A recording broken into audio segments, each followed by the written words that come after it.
Dennis, is that the way you play Grand Slam tournament tennis? Yeah, it's definitely a very good match for me.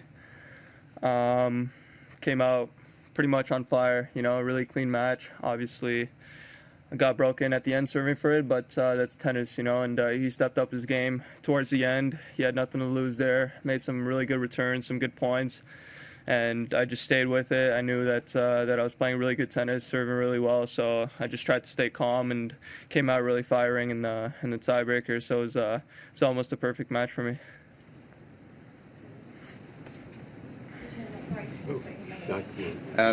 Got a guy in the next round Taro Daniel, who he only won kind of because of his opponent retiring. Do you think that makes him a little bit more dangerous in the sense that he was down, he maybe feels he's got a free hit now to kind of come out at someone else? Yeah, for sure. I mean,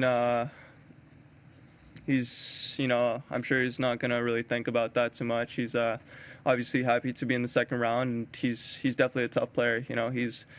He's put up a lot of fights against a lot of good players. I remember him playing Rafa, I think, in New York a couple years ago. He was up a set in a break, so he's definitely dangerous. He's going to bring the match to me on Thursday, right? We play Thursday, yeah. Yeah, it's definitely going to be another good match for me. But I think if I play like today, I'll definitely have a chance to be dictating, to kind of lead the game. So I'm really happy with where I am right now, and just gonna try to take it to Taro. I'm sorry if you've answered this before, but I've not seen you since the off season. But I noticed you'd kind of deleted Twitter, and I was just kind of interested why you'd made that move. Honestly, didn't. I'm just having some issues getting it back up running. There's some issues with my birth date and stuff. So I'm actually just trying to figure that out right now. They don't want to let me back in. So please, Twitter, please let me back in. But yeah, actually, honestly, it's kind of worked for the better. I feel I'm just a little bit less on my social media now with my Twitter gone. But yeah, definitely love to have that back. So if you're watching, please. Twitter not believe that you're you. Yeah, if they didn't believe I'm my age or something like this, so I had to write a letter saying verifying my age or something like this, and yeah, it's just been a little bit of a struggle, but hopefully they'll let me back on soon. We'll see. I thought you were younger. No, so basically I was verifying my age, and they said apparently when I created my account I was too young or something like this, so I needed a verification with the parent or something, like some crazy like this. So yeah, just honestly, I'm confused as much as you guys are on what's going on. They just kind of kicked me out, and they said, yeah, I need to send a letter or something. So I'm trying to fix that. Right. Me? Can you talk about the work that you did during the winter from a physical point of view, and especially about your landmark change to shorter hair? Yeah. Honestly, the shorter hair was just kind of a change I wanted to do. It was nothing crazy. I've been with long hair for several years now, and I just wanted to change. I wanted to see how everyone would react to. It's kind of funny to see how the fans they always get so involved, and I got so many messages. It was like 50-50. Some were like, "Oh my God, you look so great with short hair," and the other half was like, "No, why'd you cut your hair?" So it's like, so it's a good laugh, and honestly, it's just a change I wanted to make, and I'm sure at some point I'm gonna go back to long hair, or I'm gonna go a little shorter. I just like to play around with it, change it up from time to time. Otherwise, it's too boring. It's too repetitive. So yeah, I changed that. But off season was great. Honestly, I'm working with Rob Steckley now, a new coach, and I feel like we really put in a lot of good work, a lot of things that I really want to attack in the off season. We really worked on those things, and obviously it didn't come out in Auckland.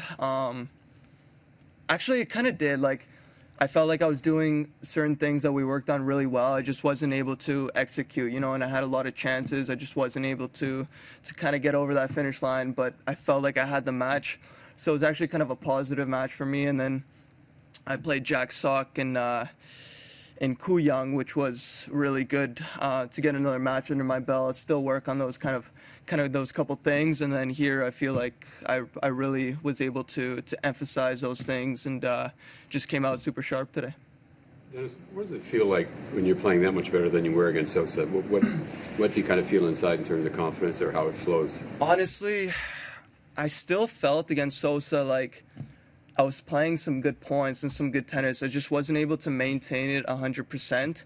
And he played a really good match at the same time. You know, he felt when I was a little bit rattled or wasn't at my best, and he made sure to play his top tennis when he could, you know. But that's why I felt like I said, I was really doing the things well in Auckland, but I just wasn't able to make that forehand to get the break or you know, like play a good point when I needed it. Whereas today I was a little bit more calm. Honestly, I was just in the zone, really. I didn't care win or lose. I was just going out there battling against Andujar, and just everything kind of came together for me. And those forehands that didn't go in Auckland, they're going in today. I don't know if you've been following it all this week, but a lot of the kind of older guys on the tour have been talking a lot about the kind of the player council and Chris Commode and that sort of kind of the tennis political side. I was just wondering, as a young guy, are you interested in any of that stuff just yet? Do you have any kind of opinions on Chris Commode? How do you feel like the player council works for you, or is that all honestly, that's kind of a tough question. I think they're definitely trying to do a lot to help us. I think the player council is good, very good right now. We got Novak, we got Kevin Anderson, who are, you know, super great guys, and they're really looking for the benefit for us. But I also think that the ATP right now is doing a pretty good job. I mean, we got the ATP coming up, you know, ATP Cup coming up next year, which is going to be a lot of money, and it's going to be kind of a different kind of tennis game. You know, you're playing for your country with a couple teammates, and it's going to be a different format. So they're including more events and new events like this, which is going to help players in the sense, you know, we're going to get more matches in before the Australian Open. And at the same time, it's going to include a lot of money and a lot of top players playing. So I think the ATP right now is doing a good job. But at the same time, you know, I'm too young of a player and of a person to step in and be like, hey, I want things done this way, you know? I haven't achieved nearly enough to go into these rooms and be like, listen, guys, actually, you know, I would prefer it this way. So I do have my opinions and the way I would like things run, but honestly, it's way too early in my career, and hopefully one day I'll be able to be a player that has a voice and is able to help, you know, all players, all ATP guys. But I just don't feel right now I'm at the stage of my career to do so. But just as a kind of counterpoint to that, I suppose, like, are you hearing, do you get to speak to your kind of player representatives? Because I suppose the older guys maybe didn't come up in a generation of social media, so there's maybe like a change there where there's new pressures on kind of younger voices. So do they ever kind of seek you out on that sort of thing, or do you feel like you would be able to, I don't know, it feels like the landscape's changed a lot in the last 10 years maybe. I think what they do well is they're always constantly talking to us, and especially guys like Robin Haase. He's always been coming up to me and asking me questions. Vashik's the same. You know, he's always asking other players what they think of this, what they think of that, and I do feel very included in it. But like I've mentioned, at the same time, I'm not going to go to them and be like, hey, listen, we need to do this. You know, I don't like this. Because at the end of the day, I'm 19 years old, and there's a lot of players that have been around way longer than me, and they just have more experience in this, and they know what's actually better for the tour, and they're just wiser than me, you know? But in terms of social media, honestly, I think the ATP is doing a great job right now. They're really pushing the young guys like me, Tsitsipas, Diminar, and I think that's what should be done, you know, because the greats are only going to be around for you know, so many more years, and obviously they're still dominating, but at a certain point they're gonna eventually retire, and it's about who are the next stars, who are the next players coming up. And I think we have such a wide variety of players. You know, we got, you know, in terms of Kokkinakis, Tsitsipas, Francis, you know, all over, so many countries, so many players, and there's so much talent. So I think that ATP is actually doing a very good job right now, just promoting the younger guys, having them to do these media things and stuff like this. So I think, honestly, it's really on the right track. Roger mentioned last night that he had a practice with you and he was impressed with your game. Yeah, he destroyed me. How did it go and how did it come about and what was it like? It was fun. Honestly, every time I'm hitting with Roger, and I was telling Rob, I was just like in shock still, you know. Every time I'm talking to him, and I've spent so many times, you know, just chatting, he always stops and talks to me. But he's honestly my hero. So every time I see him, I'm still shocked, and I'm just couldn't believe it. You know, I was practicing with him, and it was honestly kind of a proud moment for me because I was like, wow, like my level's there to hit with a guy like Roger Federer and practice with him, you know? So honestly, it was really inspiring for me to be on the court with him, and obviously he's such a super cool guy, you know, and he's so loose and chit-chatting and just, you know, having a normal practice. But for me, I was like, oh my God, I got to make these shots, you know, I got to have a good practice for Roger. But yeah, honestly, it was great.